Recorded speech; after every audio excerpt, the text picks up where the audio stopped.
Matthew chapter 22. Jesus also told them other parables. He said, "The kingdom of heaven can be illustrated by the story of a king who prepared a great wedding feast for his son. When the banquet was ready, he sent his servants to notify those who were invited, but they all refused to come. So he sent other servants to tell them, 'The feast has been prepared. The bulls and fattened cattle have been killed, and everything is ready. Come to the banquet.' But the guests he had invited ignored them and went their own way, one to his farm, another to his business. Others seized his messengers and insulted them and killed them. The king was furious, and he sent out his army to destroy the murderers and burn their town.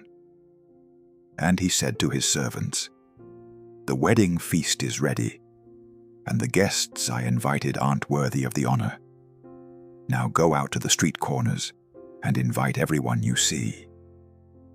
So the servants brought in everyone they could find, good and bad alike, and the banquet hall was filled with guests. But when the king came in to meet the guests, he noticed a man who wasn't wearing the proper clothes for a wedding. 'Friend,' he asked, 'how is it that you are here without wedding clothes?' But the man had no reply. Then the king said to his aides, 'Bind his hands and feet and throw him into the outer darkness, where there will be weeping and gnashing of teeth. For many are called, but few are chosen.' Then the Pharisees met together to plot how to trap Jesus into saying something for which he could be arrested. They sent some of their disciples, along with the supporters of Herod, to meet with him. 'Teacher,' they said, 'we know how honest you are. You teach the way of God truthfully. You are impartial and don't play favorites. Now tell us what you think about this. Is it right to pay taxes to Caesar or not?' But Jesus knew their evil motives. 'You hypocrites,' he said, 'why are you trying to trap me? Here, show me the coin used for the tax.' When they handed him a Roman coin, he asked, 'Whose picture and title are stamped on it?' 'Caesar's,' they replied. 'Well then,' he said, 'give to Caesar what belongs to Caesar, and give to God what belongs to God.' His reply amazed them, and they went away. That same day, Jesus was approached by some Sadducees, religious leaders who say there is no resurrection from the dead. They posed this question. 'Teacher,' Moses said, 'if a man dies without children, his brother should marry the widow and have a child who will carry on the brother's name. Well, suppose there were 7 brothers. The oldest one married and then died without children, so his brother married the widow.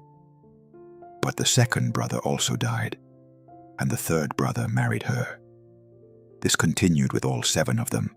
Last of all, the woman also died.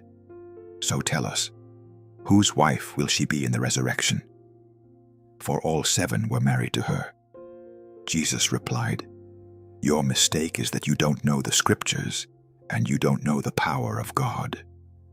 For when the dead rise, they will neither marry nor be given in marriage. In this respect, they will be like the angels in heaven.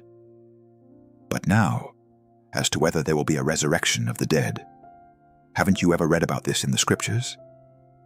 Long after Abraham, Isaac, and Jacob had died, God said, 'I am the God of Abraham, the God of Isaac, and the God of Jacob.' So he is the God of the living, not the dead." When the crowds heard him, they were astounded at his teaching. But when the Pharisees heard that he had silenced the Sadducees with his reply, they met together to question him again.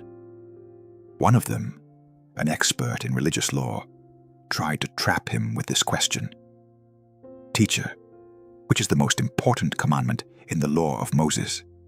Jesus replied, You must love the Lord your God with all your heart, all your soul, and all your mind. This is the first and greatest commandment. A second is equally important. Love your neighbor as yourself. The entire law and all the demands of the prophets are based on these two commandments. Then, surrounded by the Pharisees, Jesus asked them a question.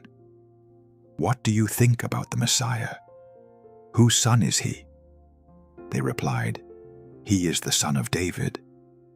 Jesus responded, Then why does David, speaking under the inspiration of the Spirit, call the Messiah my Lord? For David said, The Lord said to my Lord, Sit in the place of honor at my right hand, until I humble your enemies beneath your feet. Since David called the Messiah my Lord, how can the Messiah be his son? No one could answer him. And after that, no one dared to ask him any more questions.